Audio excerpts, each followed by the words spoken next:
Sveiki.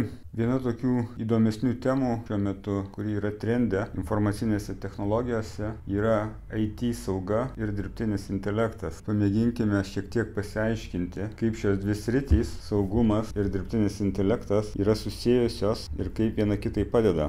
Tam, kad startuoti šioje įdomioje srityje, visų pirma reikia apsibrėžti keletą fundamentinių pagrindų ir pradėkime nuo 6 pagrindinių informacinių saugos principų. Taigi, pirmas principas, kad jį suprasti geriau, čia galima tiesiog žiūrėti į paveikslėlį ir angliškas terminas būtų defense in depth. Tai reiškia, kad projektuojant informacinių technologijų, informacinių sistemų saugą, mes paprastai turime paklausti, o kiek gynybinių sienų, kiek gynybinių taškų pas mus yra sudėta tam, kad nebūtų vieno pažeidžiamo taško, kurį pralaužęs būtų pažeista visa IT infrastruktūra. Taigi, ką reiškia sauga į gylį? Panašiai kaip senovinėje pilyje, tam, kad atlikti pilies apsaugą, buvo statoma keletą gynybinių sienų. Kaip ir čia prieš save matote, keletą gynybinių sienų tam, kad mes galėtume apsaugoti bokštą. Dar negana to, buvo kasami kanalai tam, kad pralaužus vieną gynybinę sieną, vieną gynybinį barjerą, kiti būtų savo vietoje ir tuo pačiu garantuotų centro apsaugą. Šiuo atveju kaip mūsų informacinės sistemos apsaugą. Labai panašiai mes galime žiūrėti ir dabar, kai projektuojame informacinių sistemų saugos elementų. Taigi, tokie kaip pavyzdys galėtų būti tokio principo. Pavyzdžiui, multifactor authentication. Tai yra pirmas gynybinis sluoksnis. Mes garantuojame, kad pas mus sistemos vartotojų identifikacija būtų atliekama naudojant keletos faktorių autorizaciją. Sekantis gynybai, galima čia tiesiog netgi pasibrėžti paveikslėlį, mūsų vartotojas ir pirmas mūsų gynybinis sluoksnis. Kiekvieną vartotoją mes identifikuojame naudodami, pavyzdžiui, 2 faktorių autentifikaciją. MFA. Multi-factor authentication. Toliau, jeigu mūsų vartotojas naudojasi, pavyzdžiui, smartphone'u, tai sekantis mūsų gynybinis sluoksnis galėtų būti tokiu atveju, tai instaliuoti atitinkamą programinę įrangą, kaip antivirusinės programos, galbūt programos blokuojančios tam tikrų kitų programų instaliaciją ir taip pat tai instaliuoti vartotojo veiksmų sekimo programas į įrenginius, pavyzdžiui, kurie yra duoti pačios įmonės. Toliau, paprastai kiekvienos įmonės infrastruktūroje bus vienas ar kitas internet serveris, web serveris. Tai galima įsivaizduoti, čia pasibrėžti, pavyzdžiui, mūsų web serveris. Ir aišku, kad prieiti prie tokio web serverio mes norėtume uždėti tam tikrą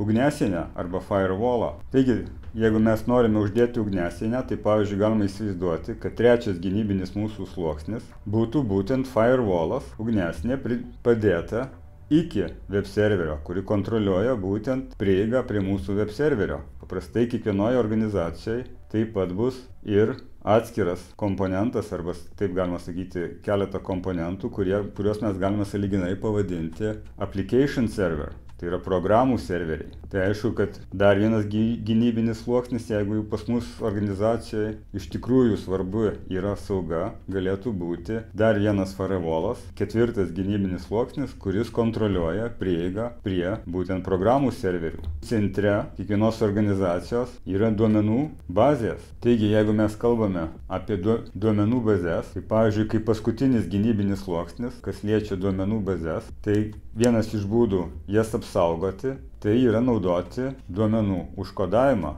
Kaip galėtų dirbtinis intelektas būtent padėti mums įgyvendinti šitą principą? Dirbtinio intelekto sistemos, tokios kaip ChatGPT, galėtų mums, pavyzdžiui, padėti atliekant auditą. Tai yra iš vienos pusės skaityti įmonės dokumentaciją. Tai yra tokios sistemos kaip ChatGPT galėtų mums padėti skaityti įmonės dokumentaciją ir patikrinti, ar visi saugos reikalavimai yra tenkinami.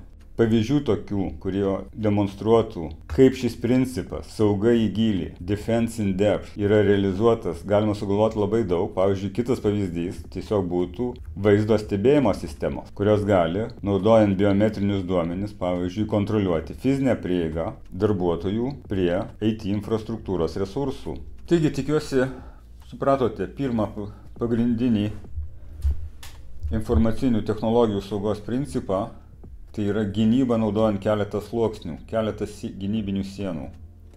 Antras principas yra mažiausių privilegijų principas. Mažiausių privilegijų principas teigia, kad vartotojui reikia suteikti tik tai tas funkcijas, kurios jiems yra reikalingos. Taigi, jeigu turime mūsų vartotoją ir jis turi visą eilę funkcijų, kurios šiuo metu užregistruotos sistemoje, tai neišvengiamai mes turime periodiškai daryti tokių funkcijų reviziją. Dabar laikui einant gali atsirasti naujos funkcijos, kurios reikalingos vartotojai, o taip pat tam tikros funkcijos dėl vartotojo rolės pasikeitimo organizacijoje gali tapti nereikalingos. Mažiausių privilegijų principas sako, kad administratorius organizacijoje turėtų visą laiką atlikti inspekciją tokių teisių. Būtent čia, jeigu organizacija turi daug žmonių, AI, dirbtinio intelekto komponentai, gali labai padėti automatizuojant tokio pobūdžio inspekciją ir užtikrinant šitą būtent svarbų antrą mažiausių privilegijų principą, tikrinant vartotojo darbo aprašymą, jo funkcijas, suderinant su funkcijomis, kurios yra jam leistinos informacinėje sistemoje. Taip pat reikėtų pabrėžti, kad mažiausių privilegijų principas reikalauja, kad jeigu įmonėje yra infrastruktūra, tai mažiausių privilegijų principas reikalauja tokios infrastruktūros inspekcijos atlikimo. Tai yra, galbūt tam tikri servisai, kurie buvo naudojami seniau, gali tapti nebereikalingi ir tokiu būdu IT saugos administratorius turėtų užtikrinti tokių serverių, pavyzdžiui, kaip čia paveikslėlyje mes turime 2 servisus, kurie yra teikiami prie įmonės web serverio, kaip HTTP ir FTP protokolų palaikymas, gali būti, kad HTTP tampa nebereikalingas. Vėlgi, jeigu infrastruktūra yra sudėtinga, dirbtinio intelekto komponentai gali padėti atlikti tokios infrastruktūros inspekciją. Trečias principas, susijęs su IT sauga, būtų rolių atskirimo principas. Šio principo esmė susiveda į tai, kad organizacijoje mes siekiame, kad joks asmuo neturėtų pilnos kontrolės tam tikram procese. Kaip šitam paveiksle pavaizduota, tam, kad atrakinti tam tikrą funkcionalumą, mums reikalingi 2 asmenys, kurie turi skirtingus raktus. Tai yra gali būti skirtingas prieigas prie sistemos funkcionalumo.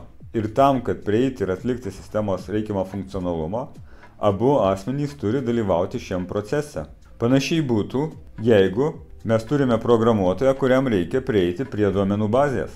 Tam, kad gauti prieigą prie duomenų bazės, mes turėtume užtikrinti, kad būtų papildomas kontrolės taškas, kur programuotojas užklaustų privilegijos prieiti prie duomenų bazės ir tik po to galėtų tokias užklausas konkrečias prie duomenų bazės gauti. Taigi, ketvirtas principas, kurio mes turėtume laikytis IT saugoje, pavadinkime tai projektavimas ir saugumas viename, arba kas būtų angliškas terminas secure by design. Tai reiškia, kad mes turėtume rūpintis saugumu nuo pačių pradžių, kai mes tik tai pradedame kurti informacinę sistemą. Kai jau pradedame kurti diagramas, netgi nuo idėjos būsimos informacinės sistemos, mes jau turime galvoti apie saugą. Labai dažnai šis principas yra pažeidžiamas dėl to, kad paprastai sukuriama informacinė sistema, o po to mes jau klausime, o kaipgi su tos informacinės sistemos sauga. Taigi, secure by design reiškia, kad projektavimo metu mes jau galvojame, kaip informacinės sistemos sauga bus realizuota, kaip kiekvienas informacinės sistemos elementas, funkcija bus atvaizduoti saugos atžvilgiu. Taigi, secure by design reiškia, kad reikalavimų stadijoje, projektavimo, kodavimo, instaliavimo, testavimo ir diegimo ir naudojimo fazėse mes turime rūpintis sauga, o ne po to, kai informacinė sistema sukurta. Būtent čia mums gali padėti labai dirbtinis intelektas. Todėl būtent, kad mes žinome tokiais chatbotais kaip ChatGPT, mes galime tiek rašyti, tiek analizuoti kodą.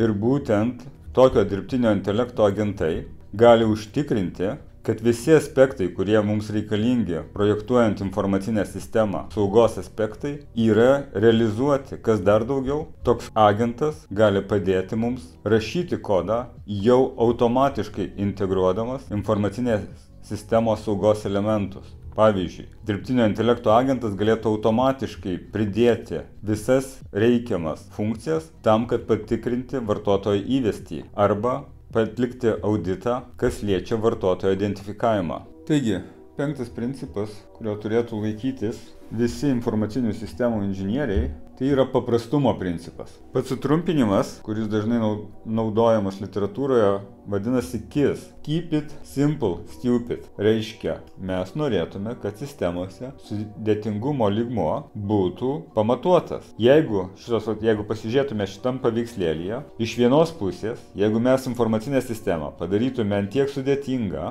kad vartotojai naviguotų toj sistemoje, lyg tai būtų tam tikrame labirinte, tai tokiu atveju mes dažnai turėtume situaciją, kad vartotojai, mums nežinant, rastų apėjimo tašką ir naudotų tą apėjimo tašką. Aišku, padaryti tiesią liniją, ypatingai supaprastinti politiką, mes irgi negalim. Taigi, mums visą laiką svarbus balansas tarp sudėtingumo ir paprastumo. 6. saugumo principas, kurį norėčiau su jumis kartą aptarti, tai yra principas, kuris šiek tiek panašus į prieš tai pateiktą 5. principą. Ir jį būtų galima įvardinti sekančiu būdu. Tai saugumas nėra lygus slaptumui. Šio principo esmė, kad mes norėtume dažnai projektuoti savo sistemas taip, kad slaptumą užtikrintys algoritmai arba procedūros veiktų netgi jei jie tapo viešomis žiniomis. Kaip čia metaforai pavaizduota, stiklinė permatoma dėžė, kurioje matosi, kaip veikia mechanizmas. Taigi principas sako, kad jeigu netgi organizacijoje šifravimo algoritmai, procedūros yra užslaptinti, tai informacinės sistemos sauga, pažeidžiamumas turėtų nesumažėti, jeigu tokia juoda dėžė, kur procedūros algoritmai užslaptintis, tampa žinoma skaidria dėžė arba viešomis žiniomis. Saugumas vis tiek turi būti užtikrintas ir tą užtikrinti turi raktai. Tik tai raktuose turėtų slypėti pagrindinis pamatinis saugumas, kuriuo remiasi informacinės sistemos. Taigi, dar kartą, 6 pagrindiniai principai. Pirmas principas – keli apsaugos sluoksniai arba barjerai. Antras principas – mažiausių privilegijų principas. Trečias principas – rolių atskirimo principas. Ketvirtas principas – saugumas visuose sistemos projektavimo etapuose. 5. principas – KISS. Sistema turėtų būti pakankamai paprasta, bet ne per daug paprasta. Keep it simple, stupid. Ir 6. principas – slaptumas nelygus saugumas. Kaip visus 6 principus mums padeda realizuoti dirbtinis intelektas, automatinis kodo rašymas ir procedūrų sekimas. Taigi tikiuosi, kad šiuo pirmu žingsniu, kas liečia IT ir dirbtinis intelektas, mes atidarėme pirmą savo paskaitą. Ir toliau visuose sekančiuose etapuose mes galėsime laiks nuo laiko grįžti prie šių principų tam, kad geriau suprasti kitus skyrius susijusius su IT sauga ir dirbtiniu intelektu.